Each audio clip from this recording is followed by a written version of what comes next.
19 वर्षीय सचिन पाठक 9 साल से अपने पिता नीलेश पाठक को खोज रहा है, जो 2009 में अपने मालिक के लिए 1.5 लाख रुपया कलेक्ट करने के बाद गायब हो गया था। दूसरी ओर योगेश भाटे नामक 23 साल का मैकेनिक भी अपने पिता को उसे छोड़कर जाने का रहस्य जानना चाहता है। 12 साल पहले 2006 में उसके पिता प्रशांत भाटे उसके घर वालों को छोड़कर अचानक गायब हो गए थे। और वहीं दूसरी तरफ पुलिस का एक खबरी ज्योति नाम की कॉलेज लड़की पर नजर रखे हुए है, जो सुबह कॉलेज के लिए निकलती तो है, पर कॉलेज पहुंचने की बजाय श्रृंगारवाड़ी नामक पुणे की एक बस्ती के एक घर में दिन भर रहती है। जब एक बार इस बात का पुष्टिकरण हो जाता है कि उस घर की मालकिन माया अपने घर से प्रोस्टिट्यूशन का रैकेट चला रही है, पुलिस उस घर पर रेड करती है। माया के घर में एक पूजा घर पुलिस के कान खड़े करता है। उन्हें पूरा आभास होता है कि उस कमरे में कोई और संदेहजनक गतिविधि हो रही थी। इस छापे के तुरंत बाद माया का दलाल पुरुषोत्तम माया के तथाकथित प्रेमी विनोद दोषी को इत्तला करता है और अंडरग्राउंड हो जाता है। माया के सारे पड़ोसी दावा करते हैं कि वो किसी किस्म का जादू टोना वगैरह करती है। अब पुलिस को एक लीड मिलती है जब उन्हें मोहल्ले की पुरानी रहवासी दुर्गा काकी द्वारा पता चलता है कि माया ने झूठ कहा था कि वो विधवा है। दरअसल सालों पहले उसका पति उसे छोड़कर चला गया था और उसका पति और कोई नहीं बल्कि प्रशांत भाटे है और माया के 2 बेटे हैं, जगदीश और योगेश। इतने में माया का मुलाजिम पुरुषोत्तम पुलिस से संपर्क साधता है और वो पुलिस को कोई जरूरी जानकारी देना चाहता है। अब आगे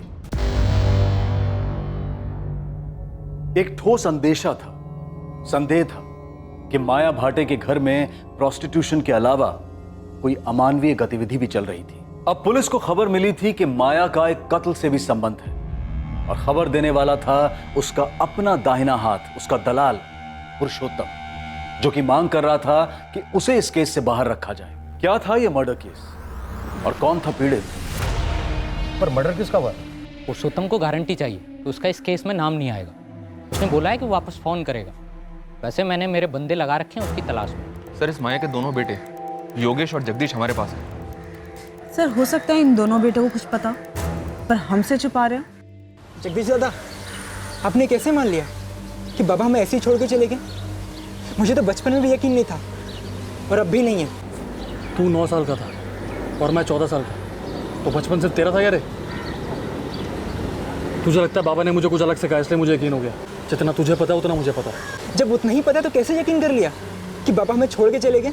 जो आई ने बोला मैंने मान लिया, बस। मुझे इस केस के बारे में और भी जानकारी चाहिए। किसका मर्डर हुआ था, कब मर्डर हुआ था? पुरुषोत्तम अगर ये बोल रहा है कि उस पूजा वाले रूम में कुछ नहीं है, मतलब जरूर उस रूम में कुछ ना कुछ है। ये हमारा ध्यान भटकाया जा रहा है। मुझे स्ट्रांगली लग रहा है उस पूजा वाले रूम और इस मर्डर के बीच कोई ना कोई कनेक्शन जरूर है। सर, माया उस कमरे को हमेशा बंद रखती थी। कहीं ऐसा तो नहीं कि उस कमरे के अंदर कोई डेड बॉडी दफन हो?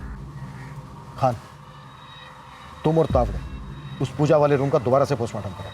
पद्मा, माया के दोनों बेटों को टैग करो, बात करो उनसे। गया। मुझे किसी भी सूरत में माया का वो लवर विनोद जोशी चाहिए। और पुरुषोत्तम को बोल कि हम उसे सरकारी गवाह बना लेंगे, कोई चार्ज भी नहीं लगाएंगे उस पर। लेकिन शर्त यही है, उस मर्डर की मुझे पूरी जानकारी चाहिए। चल, साहब ने बुलाया है।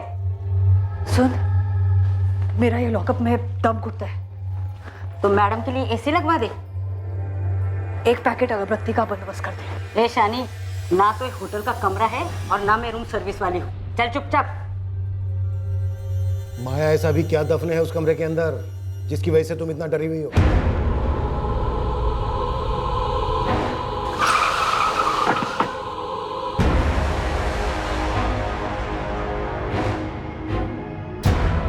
दावड़े सर, इस कमरे की हर दीवार का 1-1 इंच बाहर निकाल कर देखना है। 100% अंदर कुछ है। सर, लाश। चलो काम पे लग जाओ। जी सर।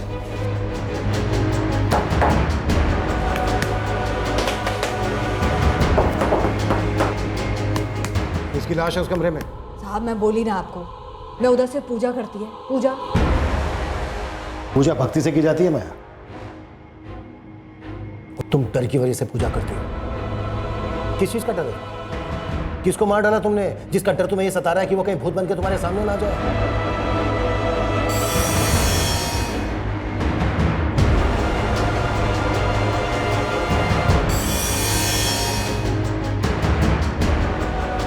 साहब, उधर कोई लाश नहीं है।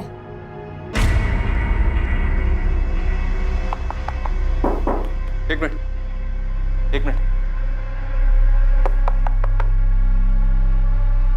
ए तावड़े इधर सर।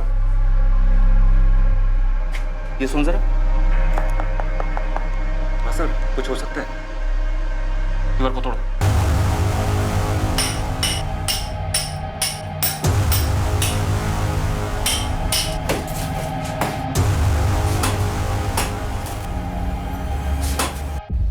योगेश भागा नहीं है मैडम, बस थोड़ा परेशान है। ठीक है, लेकिन है कहाँ पर? फोन नहीं उठा रहा है, गैराज भी नहीं जा रहा है, घर पर भी नहीं है। क्यों?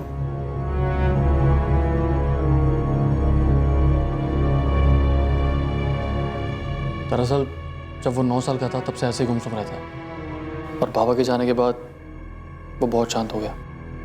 तुम पर कोई असर नहीं हुआ? हुआ मैडम, लेकिन हर कोई अलग होता है। सचिन पाठक को जानते हो तुम? नहीं, कौन है? तुम्हारे छोटे भाई योगेश जैसा ही है, गुमसुम, परेशान। और अजीब बात पता है क्या है? उसके बाबा भी कई सालों पहले ऐसे ही गायब हुए थे। नीलेश पाठक नाम है। ये नाम कभी सुना है? नहीं मैडम, ये नाम कभी नहीं सुना। सचिन पाठक या नीलेश पाठक, इत्तेफाक भी तो हो सकता है ना मैडम। कितने लोग यूं ही गायब हो जाते हैं इस दुनिया में। ये बात भी है। अच्छा जगदीश, एक बात बताओ, तुम्हारी माँ माया ने किसका मर्डर किया था? ये क्या बोल रही हैं आप? 3 साल पहले तुमने घर छोड़ा, ऐसा तुम्हारी माँ माया ने बताया। हाँ तो? उसके बाद तुम्हारे छोटे भाई योगेश ने घर छोड़ा। जी, लेकिन क्या? तुम दोनों भाई जानते थे ना उस घर में कुछ चल रहा है? मैडम, हमें तो बस आई के वही धंधे से दिक्कत थी, उसके अलावा हमें कुछ नहीं पता। वैसे जब बाबा हमारे साथ थे तब भी ये सब करती थी। तुम्हारे बाबा भी इन सब में शामिल थे?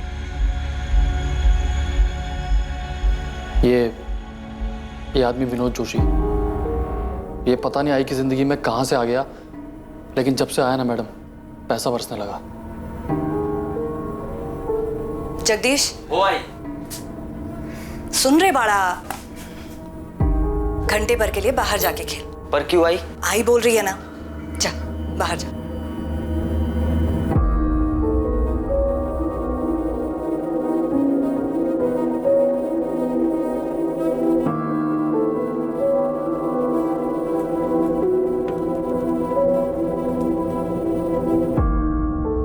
अरे जगह ओ ठीक है, आइसक्रीम वाइसक्रीम खा।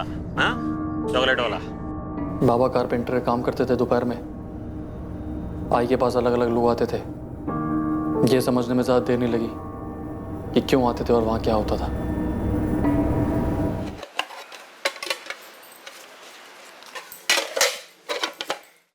ये ले जगदीश, योगेश को भी लेके जाना, जो मन करे वो खरीदना। ठीक है।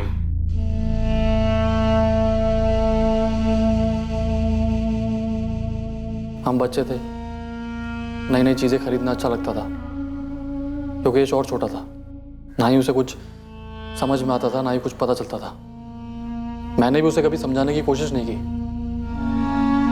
किसी भी बच्चे के लिए आसान नहीं होता है ये जानना कि उसकी माँ धंधा करती है। मेरे को मालूम है कि मेरे को सिर्फ पैसा चाहिए था, एक अच्छी जिंदगी चाहिए थी, मेरे लिए, मेरे बच्चों के लिए, और कुछ नहीं। मैं तुम्हारे धंधे की बात नहीं कर रहा हूं, कत्ल की बात कर रहा हूं। किसको मारा था तुमने? मैंने खुद को मार डाला साहब, पैसों के लालच में। मैं खुद रोज मरती थी। मैं अपने पति की कमाई से खुश नहीं थी। वो तो बस एक कारपेंटर था, उसकी कमाई से कुछ नहीं होता था। देख माया, मैं जितना कमा सकता था उतना कमा रहा है, इससे ज्यादा नहीं होगा। बस ये समझ ले, हम लोगों की किस्मत में इतना ही है। पढ़ी लिखी नहीं है लेकिन इतना जानती है, गरीब पैदा होना किस्मत की बात है, लेकिन गरीब मरना बेवकूफी। तो ये भी जानती होगी ना कि जितना चादर होता है उतना ही पैर फैलाना चाहिए। शादी के टाइम पे एक दूसरे का औकात बराबर से मालूम था ना हम लोग को। तो क्या औकात बदला नहीं जा सकता? जितना कमाता हूं उतना ही है, नहीं हो पाएगा उससे ज्यादा मेरे से। और ये फालतू का ना सपना देखना बंद कर दो। मैं नहीं छोड़ पाई अपने सपनों को। सपने देखना कैसे छोड़ सकता है कोई? मेरी विनोद से मुलाकात हुई। वैसे भी मैं अपने पति से दूर जा रही थी। मेरी विनोद से नजदीकियां बढ़ी और पैसों से भी। क्या बकवास कर रहा है? पागल हो गया है क्या?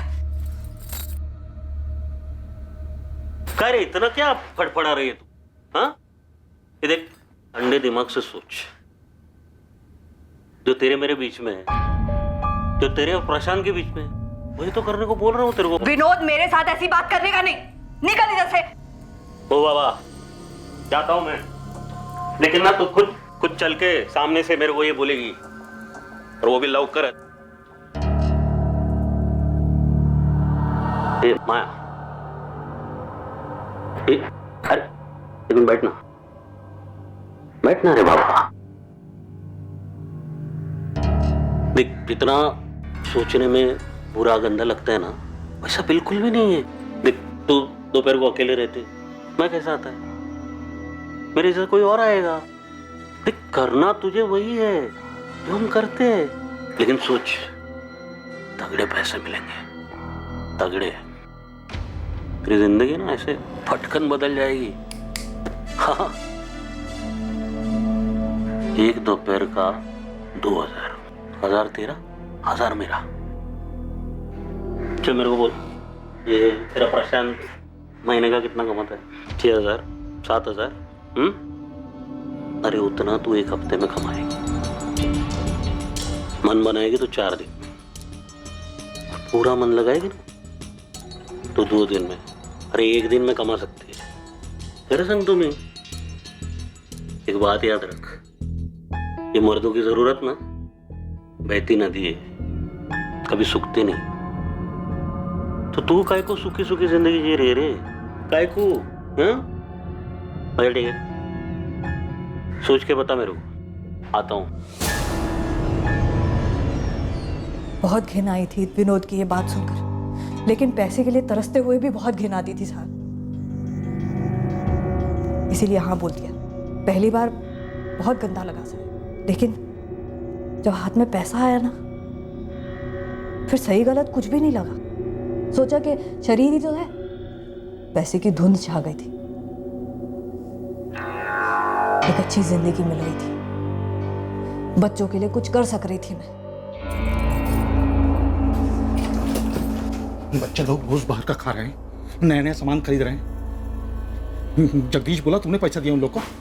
हाँ, मैंने दिया। किधर से दिया? पेड़ लगा तेरे पास पैसे का? मैंने कमाए हैं। किधर से कमाए? कमाए बोले तो किधर से कमाया? मैं क्या पूछ रहा हूँ, किधर से कमाया माया? मला, शरीर बेचती है अपना, सोती है लोगों के साथ। शरीर मेरा है, मैं बच्चों को वो दे रही है जो तू अपने अगले जन्म में भी अपनी कमाई के साथ नहीं दे सकता। बच्चे लोग को मालूम है कि उसकी माँ क्या है? बोला बच्चे लोग को तूने? नहीं, वो स्कूल में होते हैं और तू काम पे, दोपहर में आते हैं लोग। तेरे को क्या लग रहा है तू बहुत बड़ा पुण्य का काम कर रही है?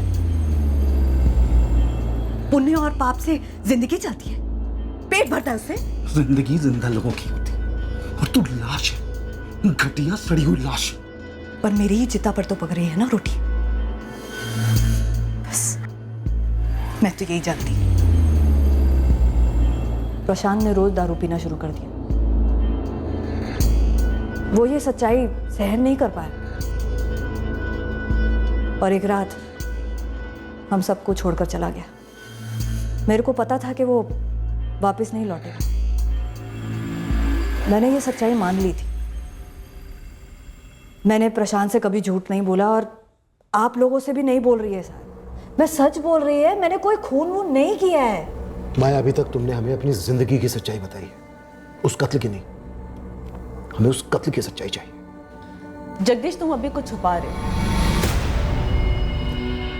मुझे मालूम है कि तुम जानते हो कि तुम्हारी माँ ने किसका कत्ल किया। किसी का नहीं। तो फिर उस बंद दरवाजे के पीछे, जिसे तुम्हारी माँ पूजा का कमरा कहती थी, किसकी लाश दफन है? किसी की भी लाश नहीं हुआ।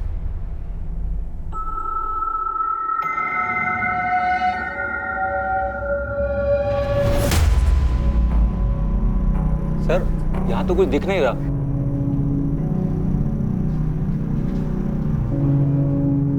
तो फिर है कहां?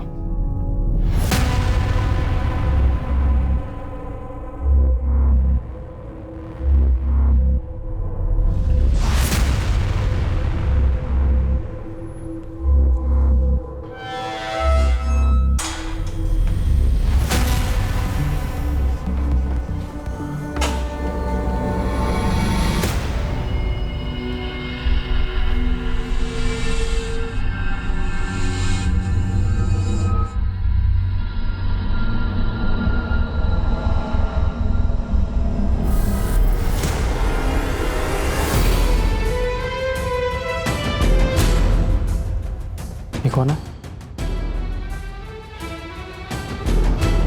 ये मेरे बाबा हैं। तुम्हारा नाम क्या? सचिन पाठक। क्यों? नहीं, ऐसे ही पूछा।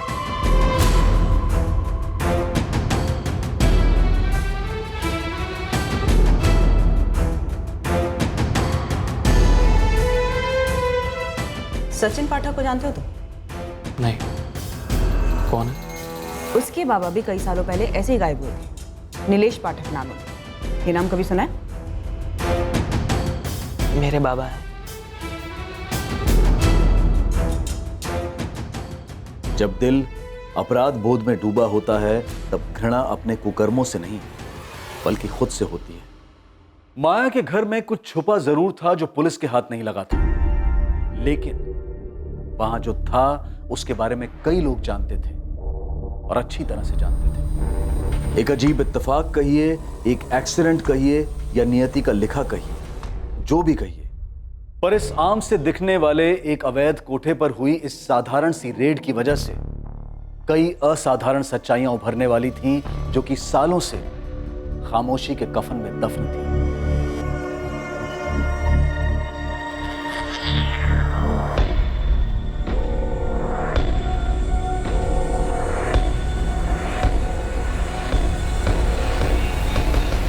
सर उस कमरे में कुछ नहीं है और वो एक दीवार जिस पर हमें सबसे ज्यादा शक था, वहां से भी कुछ नहीं निकला। सर ये माया का बड़ा बेटा जगदीश, इससे भी कुछ पता नहीं चल रहा है।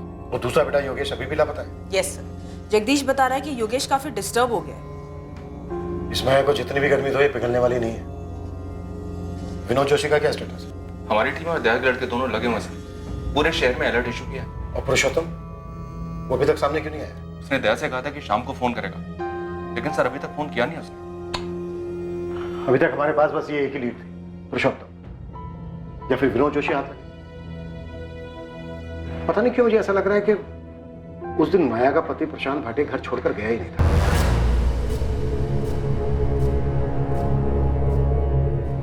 बारह साल हो गए। 12 साल से लेकर आज तक उसकी कोई खबर नहीं है।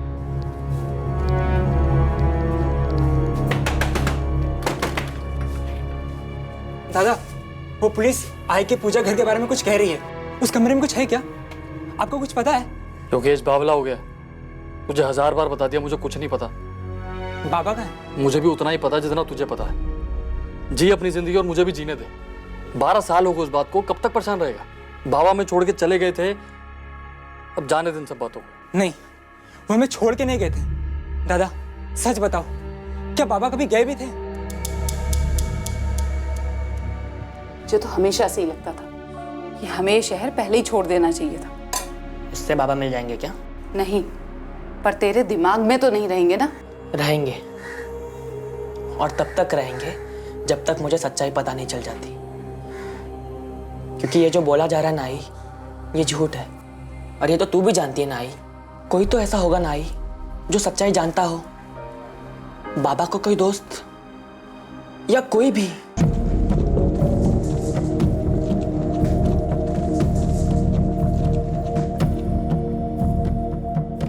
योगेश बाबा हमें खुद छोड़ के चले गए थे, वो है कहीं? ये सब तेरे दिमाग का वहम है। कोई वहम नहीं है। मुझे अब पक्का यकीन है कि आई ने ना बाबा को मार डाला, और उस कमरे में ना जरूर कुछ है। उस कमरे में कुछ नहीं है। तू एक काम कर, उस कमरे में ढूंढ, पूरे घर में ढूंढ, पूरी दुनिया में ढूंढ, लेकिन दोबारा मेरे पास दुखड़ा लेकर मत आइयो। वैसे जिंदगी खराब है, तू जा यार।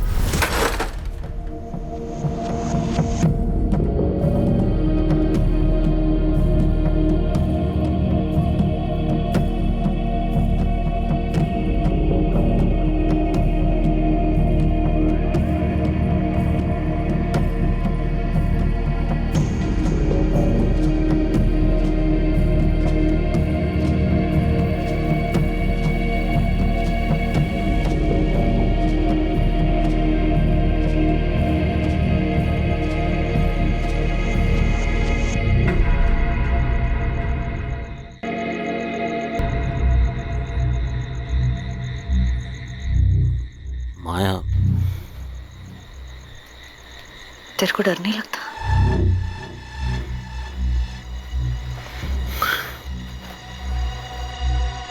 नहीं, और तू भी डरना छोड़ दे माया। क्यों किया मैंने ये सब कुछ?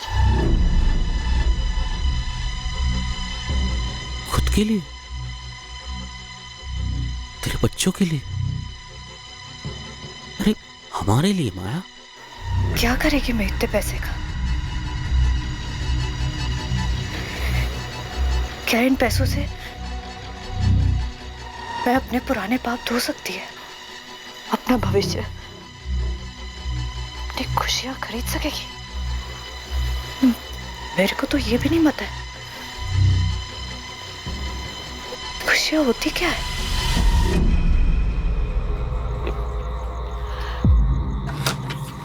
माया,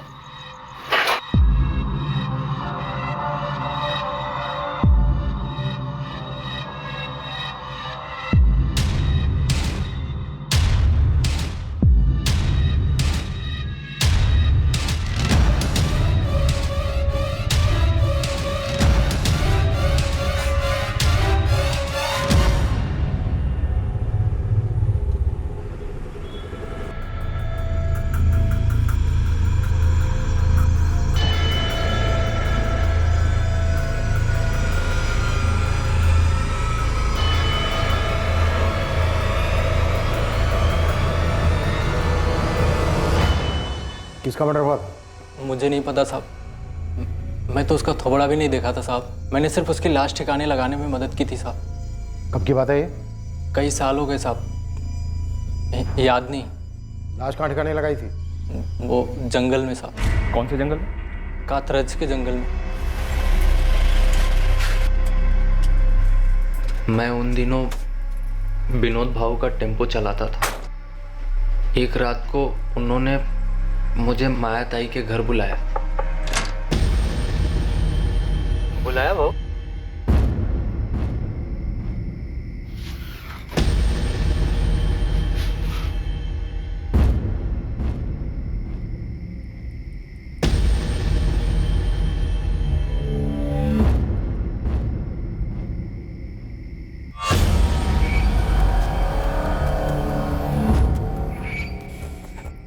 ये कौन? लाश है आदमी की, ठिकाने लगाना है। नहीं बाबू, लेकिन ये मुझे बता, ये है कौन? इतना जानना जरूरी नहीं, समझा ना तेरा? गपचूप उठा।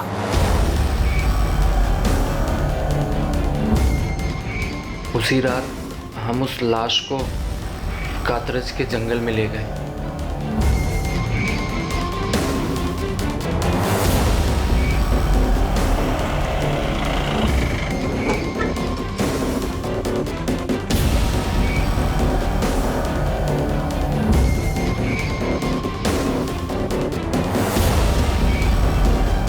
मुझे बस इतना ही मालूम है साहब, बाकी सारी बातें वो दोनों जानते हैं, विनोद भाऊ और माया ताई।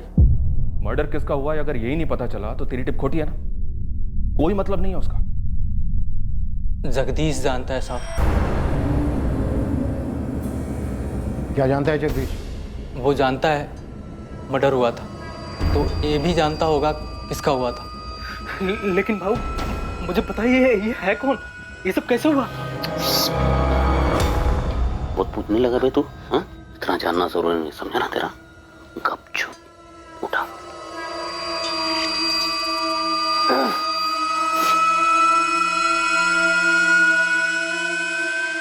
जगदीश वही था, उसने शायद खून होते हुए देखा हो साहब। और तेरा ये विनोद भाव कहाँ मिलेगा सर?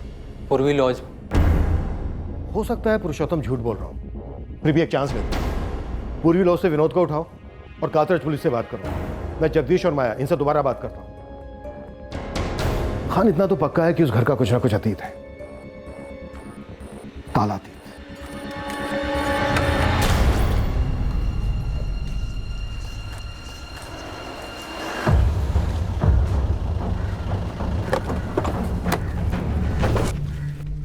कुछ पता चला क्या साहब?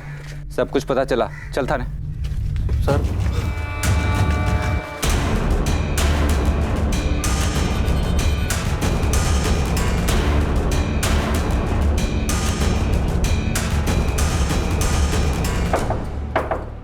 Room service.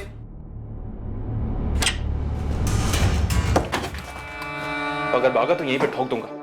दोबारा अपने पैरों पर चल नहीं पाएगा तू। विनोद जोशी।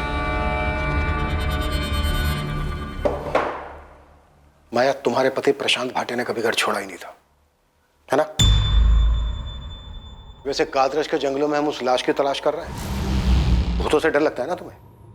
हमें भी लगा तुम्हारे घर में अजीब, ऐसे लगा जैसे कोई भटकती आत्मा हो, नाराज सी। तुम्हारा खेल अब खत्म हो गया है माया। पुरुषोत्तम ने सब कुछ बोलते हैं। विनोद जोशी को अरेस्ट कर लिया हमने, और हमें यह भी पता चल गया है कि तुम्हारा बेटा जगदीश उस कत्ल का गवाह है। उसको भी उठा लिया है। साहब, जगदीश उस टाइम बच्चा था, उसने कुछ नहीं किया, उसको छोड़ दो साहब। तुमने और विनोद जोशी ने मिलकर मारा ना प्रशांत भाटे को? नहीं साहब। ठीक है, पुरुषोत्तम और विनोद जोशी के साथ अब हम जगदीश को भी तोड़ेंगे। साहब, मैं सच बोल रही है कि तुमने और विनोद जोशी ने मिलकर प्रशांत भाटे को मारा? नहीं। सच चाहिए मुझे माया, सिर्फ सच। वो प्रशांत नहीं था, वो मेरा एक ग्राहक था। उसका नाम मेरे को नहीं मालूम। देख विनोद जोशी, माया एक औरत है, इसलिए अभी तक हमने सख्ती दिखाई नहीं उसके साथ, लेकिन तेरा नसीब ऐसा नहीं होगा, समझा? मैंने कुछ नहीं किया साहब, सच बता रहा हूं मैं। ये जो भी खुनमुन जो भी हुआ है आप बता रहे हैं, वो सब पूरा का पूरा माया ने किया। अच्छा, प्रॉफिट आधा आधा करेगा, लेकिन जुर्म पूरा का पूरा उसके सर पे डालेगा? नहीं, मैं सही बता रहा हूँ सब। मैं उस आदमी को जानता तक नहीं था, तो मारूंगा क्यों? पुरुषोत्तम ने बताया कि तू भी उनके साथ था। तूने देखा था वो खून होते भी देखा था। कौन था वो आदमी? प्रशांत भाटे, तेरा बाप? नाम नहीं मालूम, लेकिन वो चेहरा मैं कभी भूल नहीं सकता। मैडम बता रही थी कि कोई सचिन पाठक है जो अपने बाप को ढूंढ रहा है। उसके बारे में क्यों पूछ रहा था? जिसको मारा गया था वो वही था।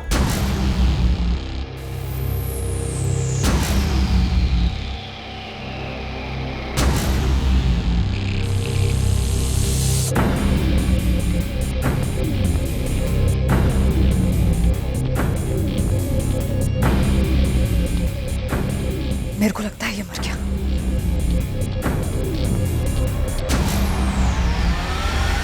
वो आदमी सचिन का बाप नीलेश पाठक था? नाम नहीं मालूम। तो तुझे कैसे पता वो सचिन का बाप था? सचिन के हाथ में उसके बाप की तस्वीर देखी थी, वही चेहरा जो रोज रात को मैं ना चाहते हुए भी देखता हूं। मेरी आई भी देखती होगी। इस पैसों के लालच ने पहले मेरे को मारा, फिर मेरे हाथों उस ग्राहक को मरवाया।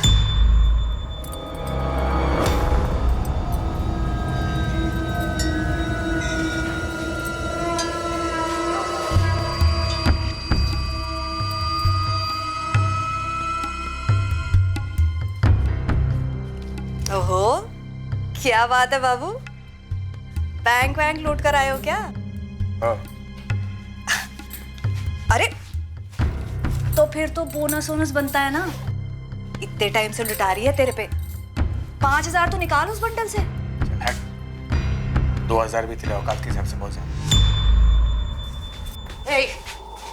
औकात की बात करता है? औकात? अब तो मैं 5,000 ही लेगी। देख, छोड़। क्या करेगी तू? छोड़। साली, क्या साली?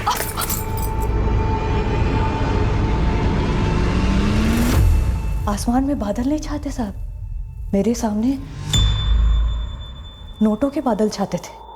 उसके पास इतना सारा पैसा था साहब, और ऊपर से ऐसी बात। मैं उसको कैसे छोड़ देती साहब?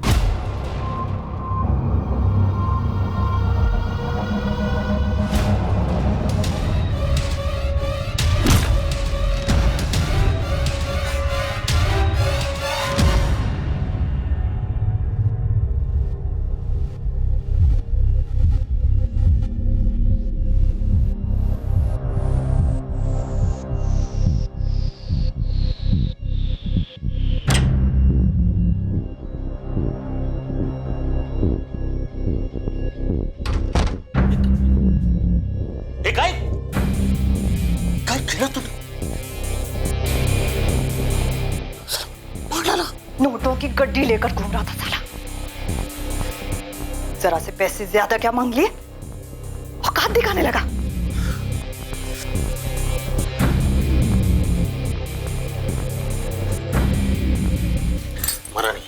मरा नहीं है, सांस चल रही।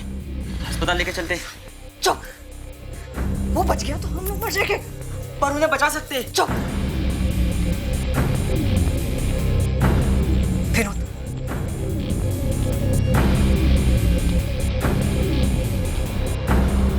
नहीं आई, ये क्या कर रही हो?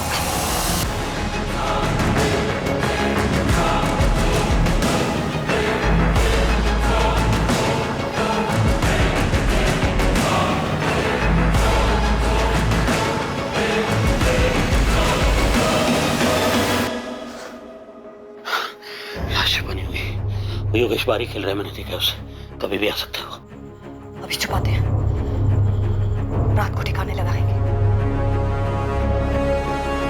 चले जग्या,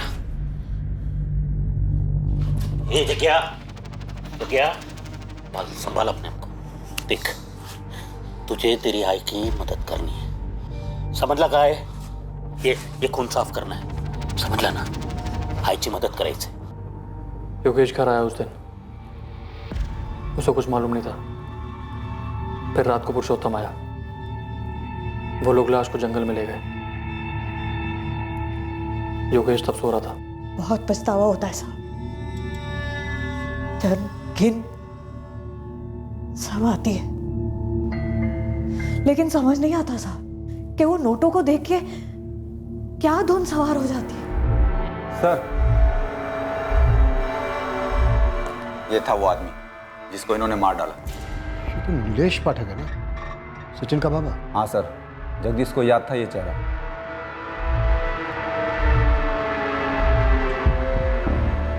ये था ना वो?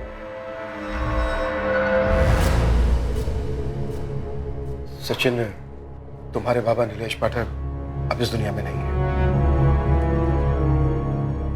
क्या हुआ था उनके साथ? कत्ल हुआ था उनका। कत्ल? क्यों? किसने किया? क्यों किया? तुम्हारे बाबा एक कोठे पर जाते थे, शंगारवाड़ी। कोठा? हाँ, माया भाटे नाम है उसका। उसने और उसके साथीदार ने तुम्हारे बाबा का मर्डर कर दिया था।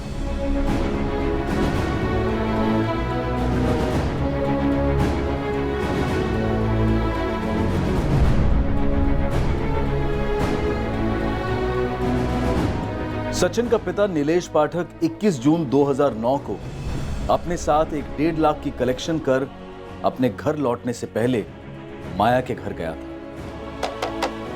नीलेश को उस दिन कोई अंदाजा नहीं था कि वो फिर अपने घर कभी नहीं लौटेगा।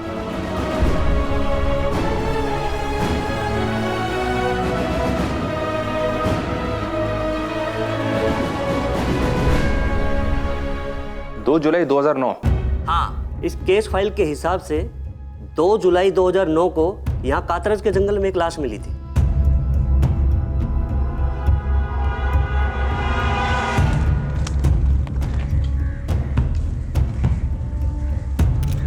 शरीर पे कोई कपड़े नहीं थे, दूसरी कोई आइडेंटिफिकेशन भी नहीं थी। उसके बाद उसे 7 दिन तक मुर्दाघर में रखा गया, पर कोई मिसिंग कंप्लेंट मैच ही नहीं हो रही थी। उसके बाद 9 जुलाई 2009 को उस लावारिस लाश का अंतिम संस्कार कर दिया गया। इस केस के इन्वेस्टिगेशन ऑफिसर 3 साल पहले रिटायर्ड हुए। इस नीलेश की मिसिंग रिपोर्ट दर्ज नहीं हुई थी, बस इसके खिलाफ पैसे लेकर फरार होने की शिकायत की गई थी।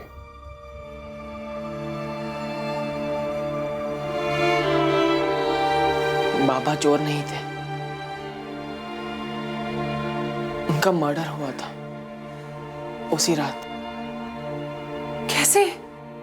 एक युवक की 9 साल की तलाश अपने पिता के लिए एक दर्द भरी असलियत के खुलासे से खत्म हुई। पुलिस का इंट्यूशन कहिए, अंदेशा कहिए, लेकिन उस पूजा घर को लेकर संदेह की वजह से पुलिस सचिन के पिता नीलेश पाठक की हकीकत जान पाई, और वो भी पूरे 9 साल के बाद। लेकिन इत्तेफाक और आभास का यह सिलसिला अभी खत्म होने से काफी दूर था। गड़े मुर्दे और भी थे। नीलेश के मर्डर के वक्त जगदीश नाबालिग था, पर जुर्म में तो शामिल था। नीलेश का हमें बर्थ सर्टिफिकेट निकलवाना होगा, उसकी एज के साथ रिपोर्ट फाइल करनी होगी। कोर्ट को डिसाइड करने दो। और सर वो कमरा? हाँ, वो कमरा। सर अभी भी लगता है कुछ अधूरा है, कुछ बाकी है जिसका पता लगाना है। ये पुरुषोत्तम पूरी बात नहीं बोल रहा है।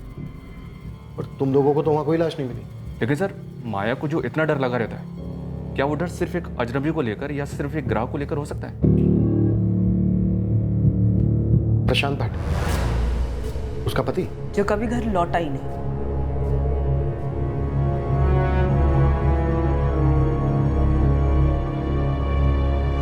मुझे मेरे भाई जगदीश से मिलना है। तू था कहाँ इतने दिन? तेरा फोन भी बंद था। है कहाँ वो? आई ने किसी को मार डाला था। आपको इतने साल से मालूम था? मेरे सामने ही हुआ था योगेश। अब ये नहीं कहना कि तुम्हें नहीं मालूम कि बाबा कहाँ है। दादा, अरे अब तो सच बोल दो। 12 साल हो गए, 12 साल। दादा, दादा! इत्तेफाक से हुए माया के घर पर उस एक छापे ने कई अधूरी कहानियों की कड़ियां सामने लाकर रख दी थी। वो कड़ियां जो तलवार बनकर 2 युवकों की जिंदगियों पर लटकती रही।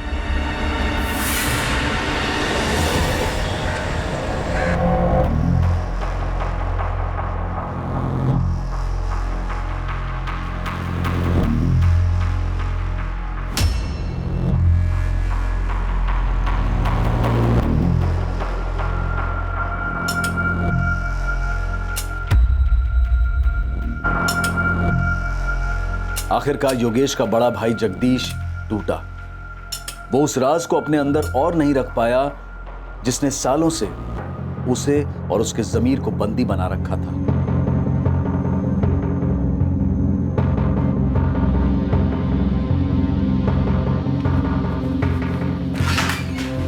सर, जगदीश भाटे कुछ कहना चाहता है, कुछ और भी बात है।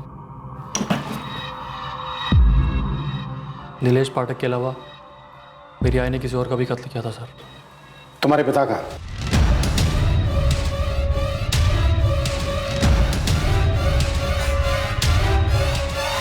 माया, तुम्हारे बेटे जगदीश ने सब कुछ सच सच बता दिया।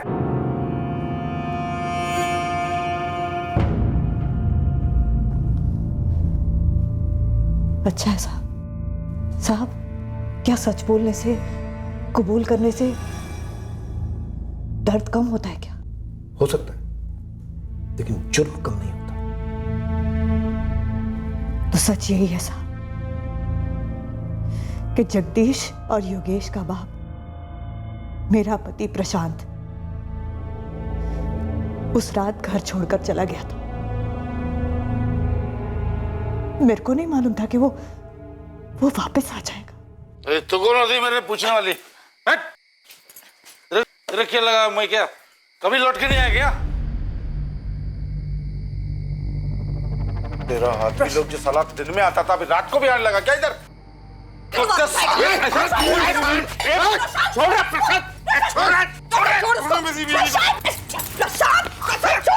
तूने मेरी बीवी को उसने कुछ नहीं किया, जो भी किया मैंने अपनी मर्जी से किया। छोड़ दिया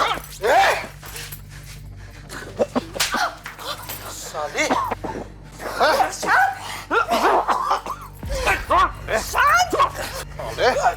पिल्ले साले छोड़ साले।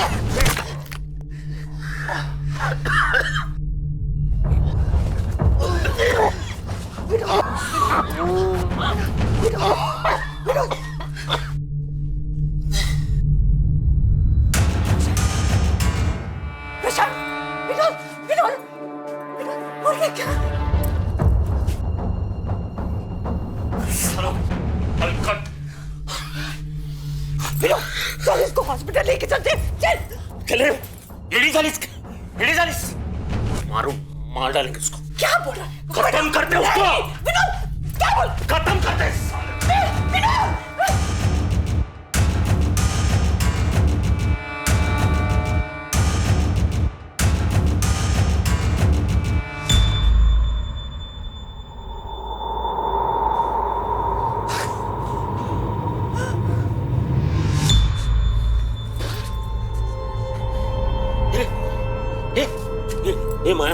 बगरे माझ्या समोर बघ. माया, तेरी बला टल गई रे तेरी बला. इसका जाना नक्की था. तेरी जिंदगी भी पूरी की पूरी तेरी, ये घर भी. हाँ, संभाल.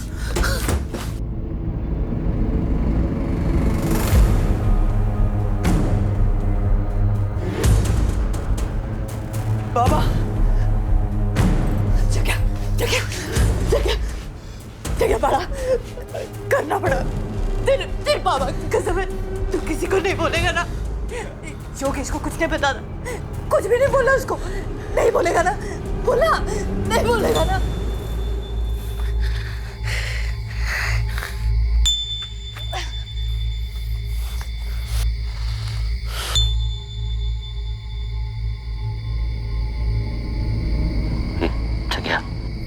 मदद करनी होगी तुझे. गड्ढा खोदना है.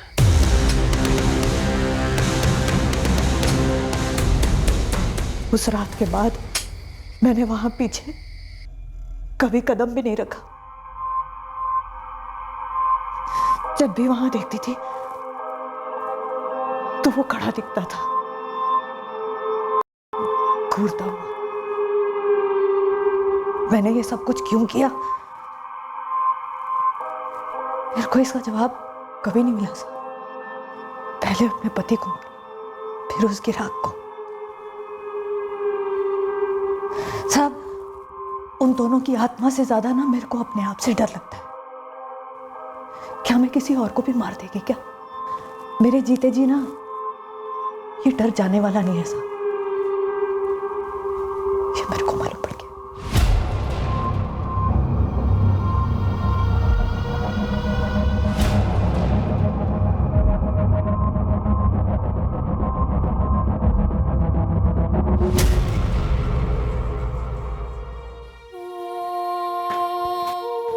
योगेश, स्केलेटन के सैंपल से जो डीएनए लिया गया वो तुम्हारे और तुम्हारे भाई जगदीश के डीएनए से मैच हो गया.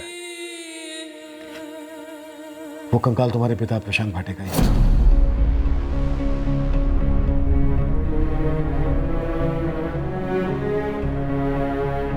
मुझे मालूम था सर, मेरे बाबा मुझे कभी ऐसे छोड़ के नहीं जा सकते थे.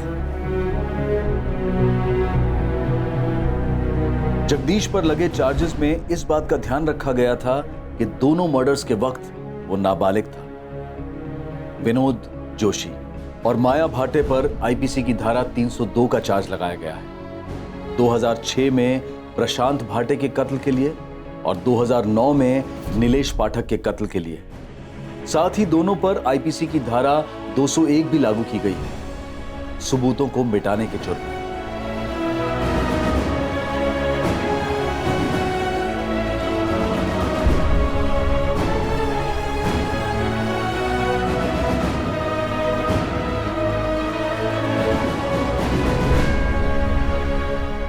एक कत्ल 12 साल पहले हुआ और दूसरा कत्ल 9 साल पहले, और दोनों के बारे में किसी को भनक तक नहीं थी. 9 साल पहले अगर नीलेश पाठक पैसों के कलेक्शन के बाद माया के कोठे पर ना गया होता तो क्या होता?